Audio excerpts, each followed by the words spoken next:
बहन की शादी को 6 साल हो गए, मैं कभी उनके यहाँ नहीं गया।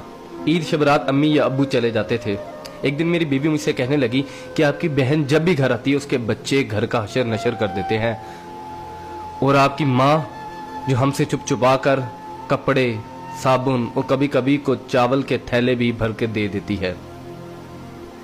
अपनी माँ से कहो ये हमारा घर है, कोई खैरात सेंटर नहीं। मुझे ये सुनकर बहुत गुस्सा आया कि मैं अपने घर का बहुत मुश्किल से गुजारा कर रहा था और मेरी माँ सब कुछ मेरी बहन को दे देती है। बहन एक दिन घर आई हुई थी तो उसके बेटे ने टीवी का रिमोट तोड़ दिया। मैंने माँ से गुस्से से कहा कि माँ, बहन को कहा करो ईद के दिन आया करे, और ये जो आप साबुन, चावल और ये जो चीज़ें देती हो इनको बंद करें। माँ चुप रही, लेकिन बहन ने ये सारी बातें सुन ली। 4 बज रहे थे, बच्चों को तैयार किया तो बहन ने कहा कि भाई मुझे बस स्टॉप तक छोड़ आओ। मैंने झूठे मुंह कहा बहन रुक जाती कुछ दिन। बहन मुस्कुराई और बोली नहीं भाई, बच्चों की छुट्टियां खत्म हो रही हैं, मुझे जाना है। फिर जब हम दोनों भाइयों में जमीन का बंटवारा हो रहा था तो मैंने साफ इनकार कर दिया कि मैं अपनी जमीन से बहन को हिस्सा नहीं दूंगा।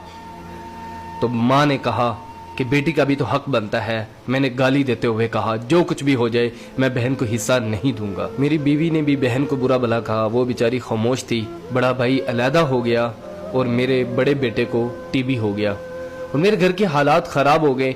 जितना सब कुछ था मैं उसके इलाज पे लगा चुका था। मेरे पास इलाज करवाने के पैसे नहीं थे, मैं बहुत परेशान था।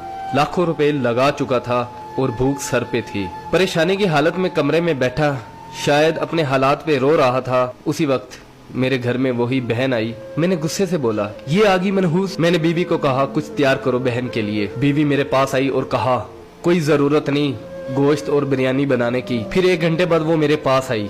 भाई परेशान हो। बहन ने मेरे सर पे हाथ फेरा, कहा बड़ी बहन हूँ तुम्हारी, गोद में खेलते रहे हो, अब देखो मुझसे बड़े लगते हो। फिर मेरे करीब हुई और अपने पर्स से कंगन निकाले और मेरे हाथ पे रख दिए और आहिस्ता से बोली पागल तू एम ही परेशान होता है। बच्चे स्कूल थे, सोचा दौड़ते दौड़ते भाई से मिल आऊं। ये कंगन बेचकर अपना खर्च करो और अपने बच्चे का इलाज करवाओ। शक्ल तो देख जरा तूने क्या हालत बना रखी है। मैं खामोश था, बहन की तरफ देखी जा रहा था। बहन ऐसा से बोली किसी को मत बताना, तुमको मेरी कसम है। मेरे माथे पे बोसा दिया और 1000 रुपया मुझे दिया जो 150 के नोट थे, शायद उसकी जमा पूंजी थी। मेरी जेब में डालकर बोली बच्चों को गोश्त ला देना और परेशान मत हुआ कर। जल्दी से अपना हाथ मेरे सर पे रखा, देख कितने बाल सफेद हो गए। वो जल्दी से जाने लगी तो उसके पैरों की तरफ देखा तो टूटी हुई जूती पहनी हुई थी और पुराना सा दुपट्टा ओढ़ा हुआ था। जब भी आती थी वही दुपट्टा ओढ़कर आती थी। बहन की इस मोहब्बत में मर चुका था मैं। हम भाई कितने मतलब प्रस्त होते हैं, बहनों को पल भर में बिगाना कर देते और बहनें भाइयों का जरा सा दुख बर्दाश्त नहीं करती। मैं हाथ में कंगन पकड़े जोर जोर से रो रहा था, उसके साथ मेरी आंखें भी नम हो गई। अपने घर में खुदा जाने वो कितने दुख सह रही होगी।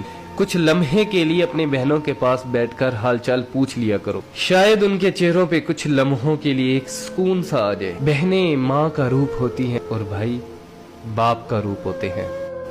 स्टोरी अच्छी लगी हो तो इसको लाइक कर दीजिएगा, इसको शेयर भी कर दीजिएगा।